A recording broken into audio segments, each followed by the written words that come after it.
सच्चिदानन्दरूपाय विश्वोत्पत्त्यादिहेतवे तापत्रयविनाशाय श्रीकृष्णाय वयं नमः। सभी दर्शकों को नमस्कार, जय श्री कृष्णा, प्रणाम। वही परमात्मा सच्चित आनंद स्वरूप सब में व्यापक है, इसलिए वह समस्त तापों का विनाशक भी है, जिसे श्री कृष्ण कहते हैं, जो काल स्वरूप है। ज्योतिष में जिसे काल कहा गया है।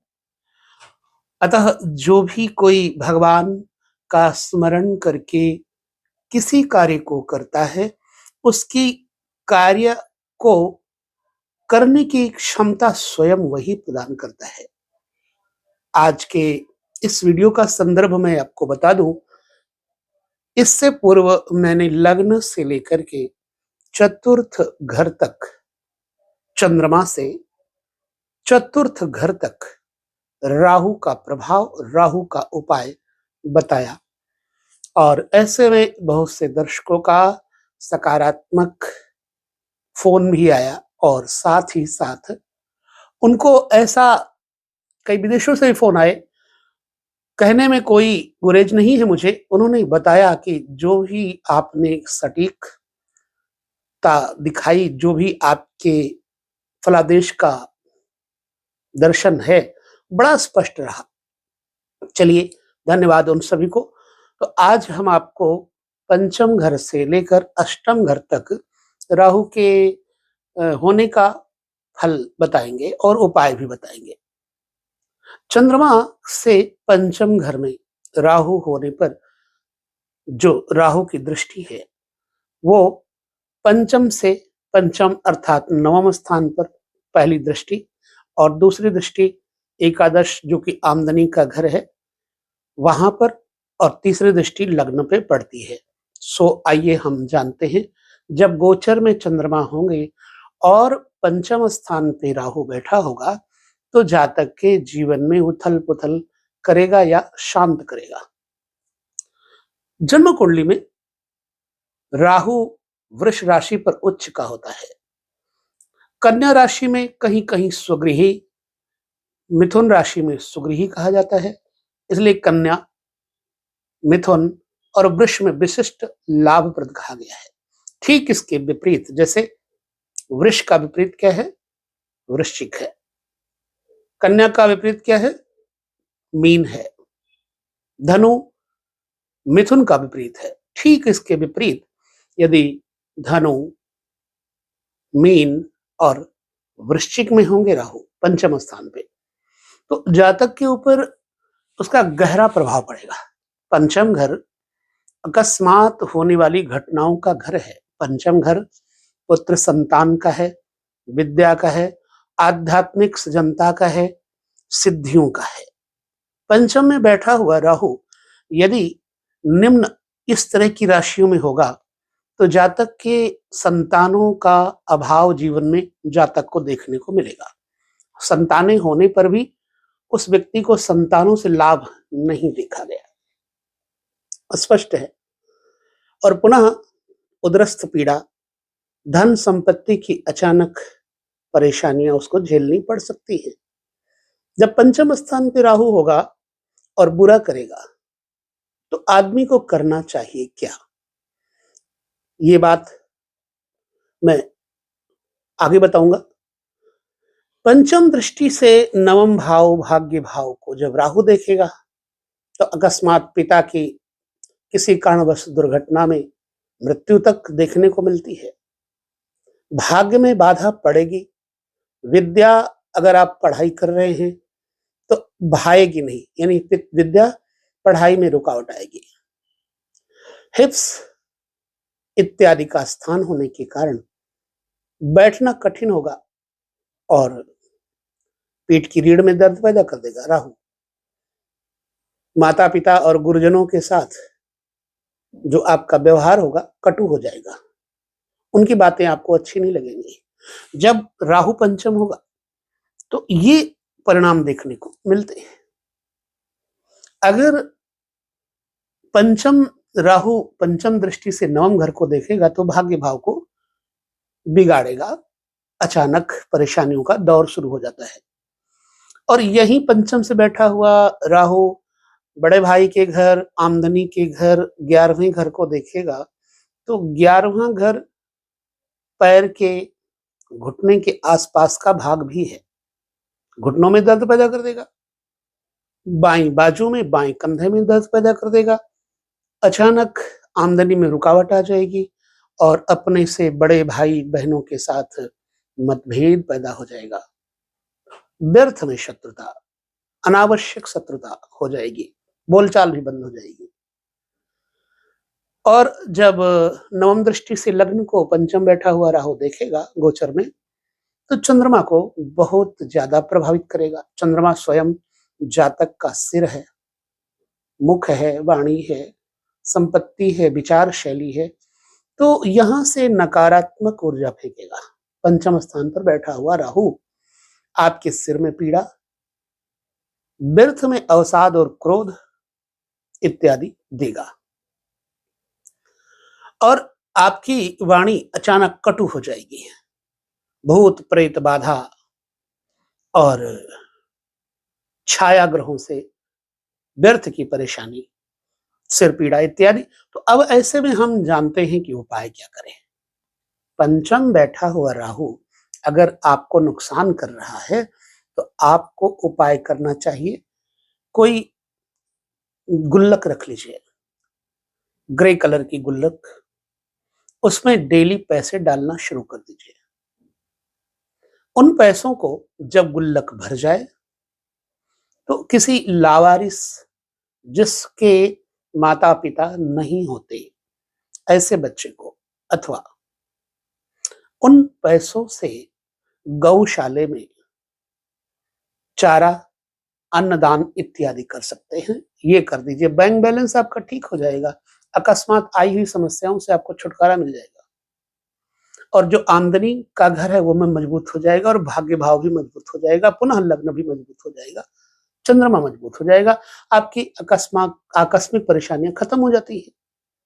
अच्छा, पंचम घर, ऐसी अवस्था में किसकी साधना करें? पंचम घर में जब राहु बैठे होंगे, पहली बात तो सूर्य की उपासना करें, केले के वृक्ष को स्नान कराएं, केले के वृक्ष को चंदन लगाएं, पीला, हल्दी का, केसर का या फिर अष्टगंध का चंदन। केले को लगाने के बाद अपने नाभि पे लगाएं, अपने शिखा में लगाएं, माथे पे लगाएं, कंठ पे लगाएं। और ये उपाय आपको करने से इतनी ऊर्जा मिलेगी कि आपका जो राहु है नकारात्मक से सकारात्मक हो जाएगा, आपको बिल्कुल पॉजिटिव कर देगा। नाभि चक्र को जागृत करिए, प्राणायाम के जरिए, मेडिटेशन के जरिए पंचम भाव को एक्टिव करिए। पुनः गले में कोई ना कोई रुद्राक्ष, पंचमुखी, तीनमुखी, सातमुखी, नौमुखी, कोई भी रुद्राक्ष पहन लीजिए। कम से कम 5 या 7 रुद्राक्ष पहन सकते हैं, ज्यादा पहनना है तो ज्यादा पहन लें। बड़ी वाली रुद्राक्ष की माला भी पहन सकते हैं, पर बड़ी से ज्यादा लाभ होती छोटी, छोटे मन की वाली माला पहन लें। चलिए, और प्रयास करें कि अनावश्यक किसी के साथ व्यर्थ की बकवास ना करें और ना ही किसी से बहस करें। आप 18 महीने अपने आप को महफूज रख पाएंगे और आपकी समस्याएं खत्म हो जाएंगी। अब राहु को हम छठे घर में लेकर के आते हैं। इसके पहले मैं आपको यह भी बता दूं कि जब राहु वृष राशि में बैठा होगा पंचम घर में और कन्या में या मिथुन में होगा तो इसका ठीक विपरीत परिणाम होगा। जो पहले हमने आपको नकारात्मक कहा वही सकारात्मक हो जाएगा। आपको अचानक धन लाभ, आपको अचानक पुत्र लाभ, आपको अचानक विद्या लाभ, भाग्योदय इत्यादि भी करेगा। लेकिन जब नकारात्मक होगा तो उल्टा होगा और जब वो उपाय आप कर लेते हैं तो आपके अचानक नुकसान से अचानक लाभ में बदलाव आ जाएगा। चलिए, कन्या राशि, जो चंद्रमा से ठीक छठे घर में अगर राहु आएगा, छठे घर में राहु रोग बढ़ाएगा, अगर नकारात्मक होगा तो कहाँ पर रोग बढ़ाएगा? नाभि चक्र, पेट, किडनियां, मूत्रकृच इत्यादि की समस्याएं आपको देगा। सिर दर्द, बिस्तर का सुख परेशान करेगा आपको।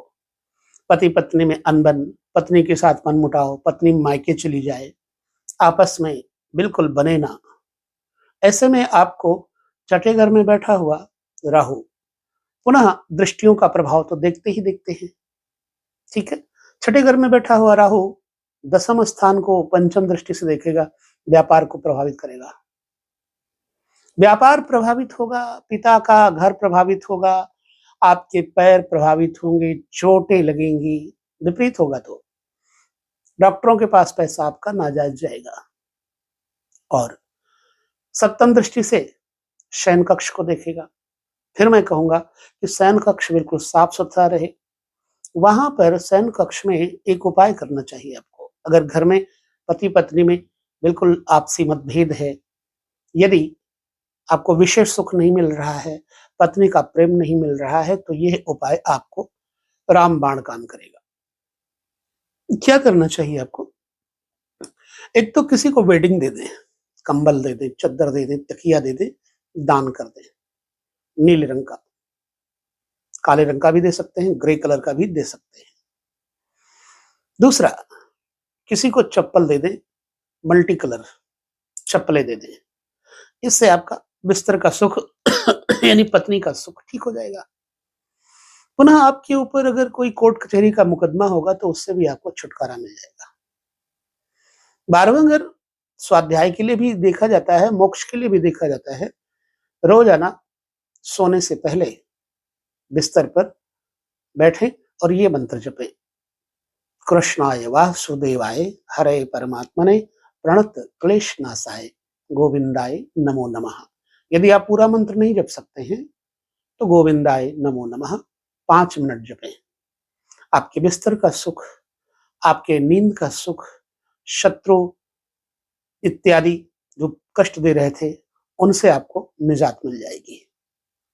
पुनः कुटुंबिक परेशानी जो है, क्योंकि नवम दृष्टि से कुटुंब को, दूसरे घर को, धन के घर को देखता है, तो कौटुंबिक स्थितियां मजबूत हो जाती है। ऐसे में एक काम और करना चाहिए, हल्दी की राख बना लें, हल्दी भून लें, काली कर लें, थोड़ा सा सरसों का तेल डाल करके हल्दी को बृहस्पतिवार के दिन मुख में मलें या डेली सवा महीने अपने दांतों में मलें।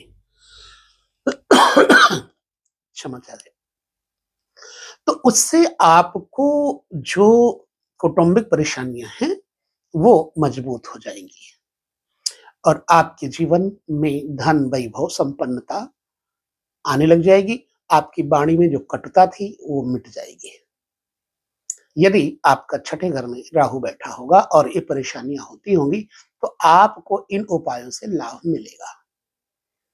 अब राहु यदि चंद्रमा से सप्तम घर में जाएगा तो चंद्रमा सेल्फ है, एक दृष्टि सेल्फ आपके हेड पर पड़ेगी। तो इससे क्या होगा? अगर विपरीत राहु बैठा हुआ है तो आपका क्रोध 7वें आसमान पर हो जाएगा। हमेशा जादू, टोना, तंत्र, मंत्र किया कराया जैसी बातें आप सोचते रहेंगे। लगेगा आपके ऊपर किसी ने जादू टोना कर दिया है। आपको चक्कर आने शुरू हो जाएंगे, आपका हाजमा दुरुस्त नहीं होगा, सिर में सर्वाइकल इत्यादि, आपको कंधों में शोल्डर पेन आपको शुरू हो जाएगी, पीठ की रीढ़ में दर्द पैदा हो जाएगी। क्या है आखिर? अगर खराब राहु है तो उसका परिणाम है। राहु सप्तम घर में बैठा हुआ आमदनी के घर को प्रभावित करेगा, पत्नी के घर को प्रभावित करेगा और आपके लग्न को एवं आपके छोटे भाई बहन मित्रों से मतभेद कराएगा। तो सबसे पहले तो आप खुद को मजबूत करें, जो मैंने आपको उपाय बताया है उसके जरिए। पुनः मैं कहूंगा, जब सप्तम स्थान पर राहु चंद्रमा से होगा तो आपके पति पत्नी में द्वेष, ईर्ष्या, मतभेद, लड़ाई झगड़ा हो जाएगा। पत्नी आपकी बात नहीं मानेगी।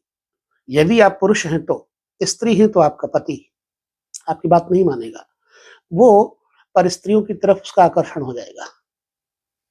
और यदि आप स्वयं पुरुष हैं तो आपका आकर्षण पर स्त्रियों की तरफ हो जाएगा। संभवतः पत्नी के ऊपर संदेह आपके ऊपर हावी हो जाएगा, संदेहात्मक वृत्ति आपके अंदर आ जाएगी।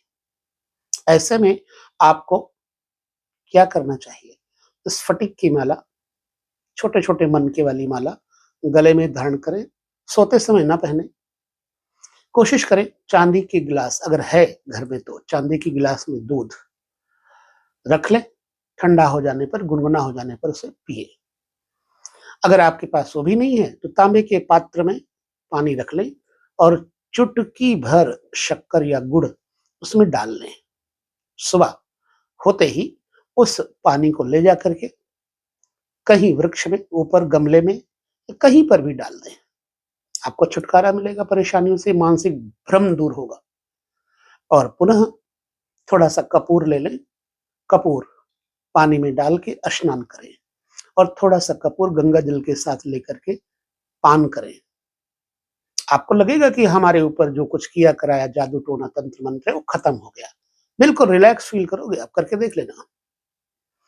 और किसी ब्राह्मणी को हो सके तो शुक्रवार के दिन श्रृंगार का सामान, क्रीम, पाउडर, स्नो कुछ भी एनीवे जो भी श्रृंगार का होता है, काजल ज़रूरी है, सुरमा ज़रूरी है, चाहे काजल या सुरमा, वो आप ज़रूर किसी ब्राह्मणी को दान कर दो शुक्रवार के दिन। तो आपके पति-पत्नी के बीच में जो मनमुटाव चल रहा होगा, वो आपको नुकसान से बचा देगा।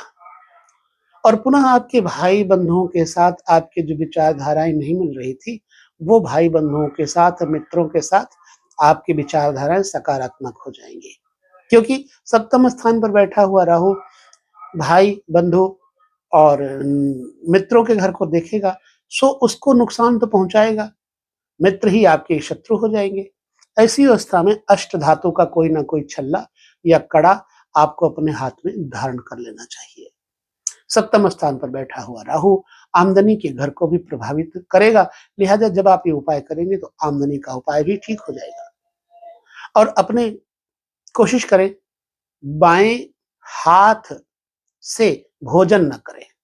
बाएं हाथ से बिल्कुल अगर आप भोजन कर रहे हैं तो ना करें और ना बाएं हाथ से आप पानी पिए। झूठ बोलना बिल्कुल त्याग दें। अगर सातवें घर में राहु बैठा होगा तो ये हो गया सातवें घर में राहु का परिणाम और उपाय। यदि राहु आठवें घर में बैठा होगा तो क्या समस्याएं देगा? आठवां घर है मनुष्य का ध्यान साधन, योग साधन, मृत्यु स्थान। बुरा राहु आदमी के शारीरिक स्वास्थ्य को खराब करेगा, आंतरिक गुदा रोग, गुप्त रोगों को बढ़ाएगा, व्यर्थ का अपवाद संभाषण किसी के साथ आपके जीवन में कलह पैदा करेगा, क्योंकि धन स्थान पर राहु की एक दृष्टि पड़ेगी तो कुटुंब से कलह भी करवाएगा, उसका कारण धन होगा। तो यदि कुटुंब की परेशानियां बढ़ेंगी तो पैसे के कारण बढ़ेंगी। पुनः आठवें घर में बैठा हुआ राहु नवी दृष्टि से मातृभाव को, मकान को, जमीन जायदाद को, वाहन को देखेगा। आठवें घर में बैठा हुआ राहु आपकी जमीन जायदाद, मकान इत्यादि पर भी अटैक करेगा और आपकी माँ को भी बीमार करेगा। आपको नींद अच्छी नहीं आएगी, व्यर्थ में कोर्ट कचहरी का दौरा करना पड़ सकता है, किसी की गारंटी बिल्कुल न लें और वाहन दुर्घटना होने का भय, चांस बढ़ जाता है। ऐसे में आपको क्या करना चाहिए? खास तौर से अपने मित्रों को, कुटुंबियों को, जो राहु जिस राशि में बैठा हो आपके, मान लो मिथुन राशि में राहु बैठा है तो बुधवार के दिन अपने कुटुंबियों को कुछ न कुछ भेंट करें। खाने पीने की वस्तुएं, फल फूल, मीठा, पैसा, जो भी कुछ वस्त्र इत्यादि भेंट करें। और पुनः गाय की सेवा जरूर करें। घर में गोमूत्र का छिड़काव करके पोछा लगवाएं। आपके घर में राहु की जो नकारात्मक ऊर्जा है उससे आपको निजात मिल जाएगी।